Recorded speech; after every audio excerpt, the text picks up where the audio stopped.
Un saluto a tutti gli ascoltatori della web TV Esploreama, benvenuti nei nostri studi e apriamo con la prima trasmissione Municipium dell'anno, dove andiamo ad intervistare gli esponenti delle pubbliche amministrazioni del Friuli Venezia Giulia per capire che cosa stanno facendo di bello e di interessante. E ospite qui con noi oggi abbiamo il vice sindaco di Mereto di Tomba, Mattia Mestroni, che ringrazio per aver accettato il nostro invito, benvenuto. E col quale parleremo di un'iniziativa bellissima che si è conclusa proprio questo fine settimana, Ciaminade da Ciastelir.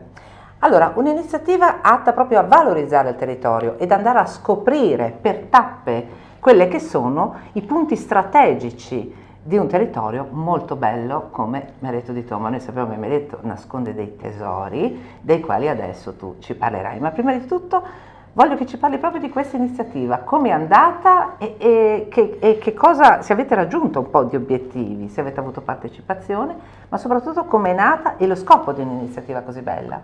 Sì, diciamo che lo scopo di questa iniziativa era appunto quello di andare alla riscoperta del territorio, partendo da quello che è forse il simbolo più importante di Mereto di Tomba, perché è il manufatto storico più risalente negli anni, anche con una certa importanza, che è il Castelliere di Savalons. Castelliere di Savalons, che appunto è questo, oggi rimane diciamo l'Aggera, quindi sostanzialmente il terrapieno che costituiva la fortificazione originaria di chiusura di questo insediamento, perché si tratta di un'area di 3 ettari dove le prime popolazioni si erano insediate nel territorio di Mereto di Tomba.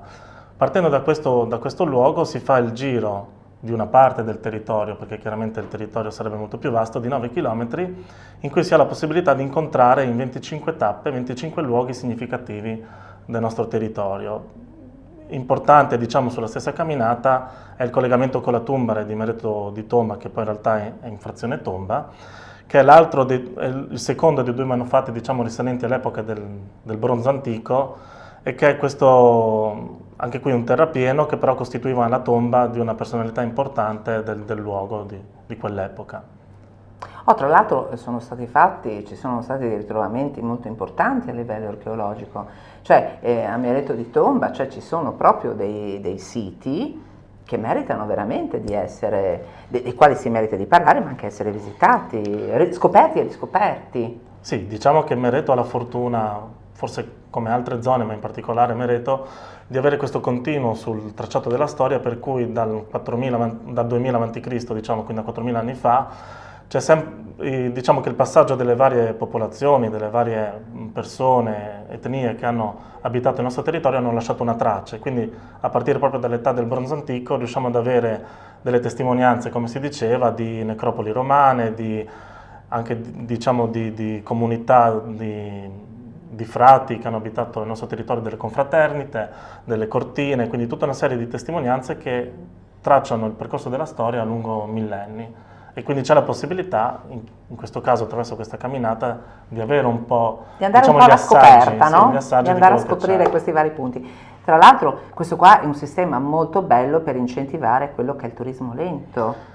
Infatti gli obiettivi di questo progetto erano diversi. Uno è sicuramente la valorizzazione dell'identità friulana, per cui abbiamo realizzato anche una guida in lingua friulana, e poi c'è il tema anche di promuovere il turismo lento, che oggi è un turismo, diciamo, che viene sempre più apprezzato da chi in qualche modo vuole visitare dei luoghi, cioè l'idea di prendere una bicicletta oppure di andare a piedi e con un ritmo che chiaramente è lento ma che permette in qualche modo l'approfondimento, ripercorrere, diciamo, visitare il territorio come quello di Mereto. Quindi queste tappe, no, che voi avete strategiche, quindi valorizzazione del territorio, alla riscoperta di siti, di luoghi, di reperti, di monumenti, di cose importanti, e anche, perché no, di quella che è l'enogastronomia, perché Sì. in questi luoghi poi noi troveremo anche dei posti dove poter sostare, dove potersi fermare, trovare dell'accoglienza. Sì, ecco, diciamo che il territorio di Mereto forse non è così pieno come meriterebbe di luoghi in cui fermarsi a mangiare, però tutti hanno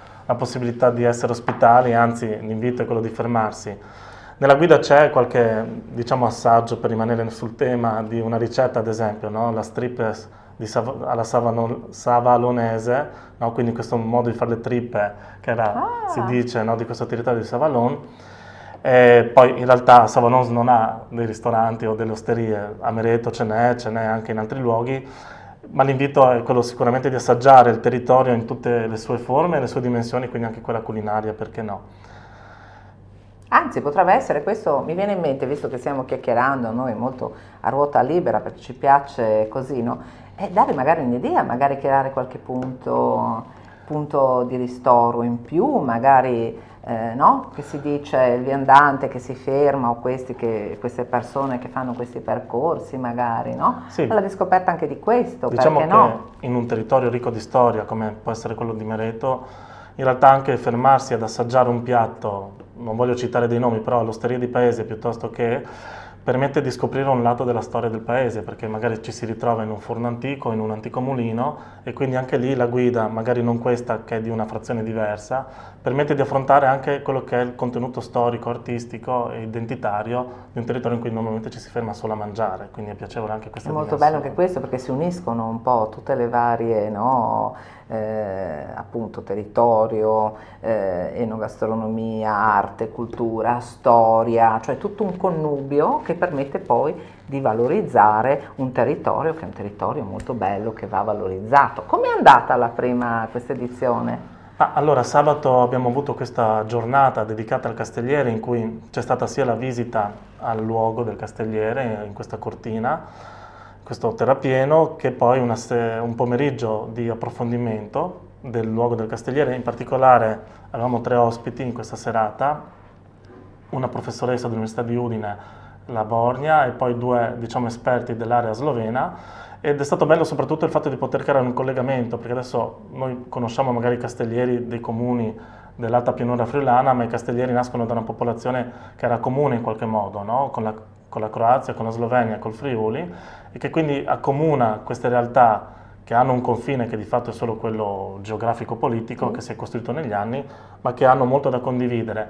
E uno di questi interventi era di questa, diciamo, ricercatrice del centro ricerche di Capodistria, se ricordo bene, che hanno creato su un progetto Interreg proprio un turismo molto sviluppato su 50 siti della Slovenia e della Croazia, quindi anche lì travalica, diciamo, i confini, in parte anche dell'Italia, se ricordo bene, per la visita di questi territori dove lì si hanno inventato dei piatti, anche dei souvenir, qualcosa sempre legato all'epoca del bronzo antico, e quindi la possibilità di avere ancora più esperienze di questa epoca. E quindi anche qui eventualmente, così un ulteriore spunto, creare proprio questo tipo di iniziative anche qui, quindi magari gadgettistica, piuttosto che come Esatto. questo di questa bellissima guida in friulano che è veramente bella e dettagliata e quindi racconta il territorio. Sì, se posso dire l'ultima cosa, Certo. per chi magari non è molto avvezzo al friulano, abbiamo un sito internet che è www.meretoditomba.eu, nel quale la stessa guida è replicata in italiano e in inglese, quindi diciamo che permette a chiunque di poter fruire di questa esperienza.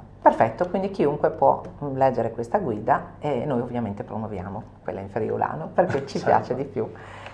Bene, noi ringraziamo Mattia Mestroni, vice sindaco di Mereto di Tomba, che ci ha parlato di questa meravigliosa iniziativa che magari approfondiremo nel tempo anche con altre iniziative che farete, no?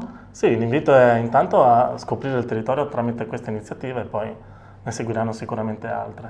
Perfetto, grazie a Mattia Mestroni, grazie a voi per averci seguito, alla prossima puntata di Municipio, un saluto a tutti voi e buon proseguimento.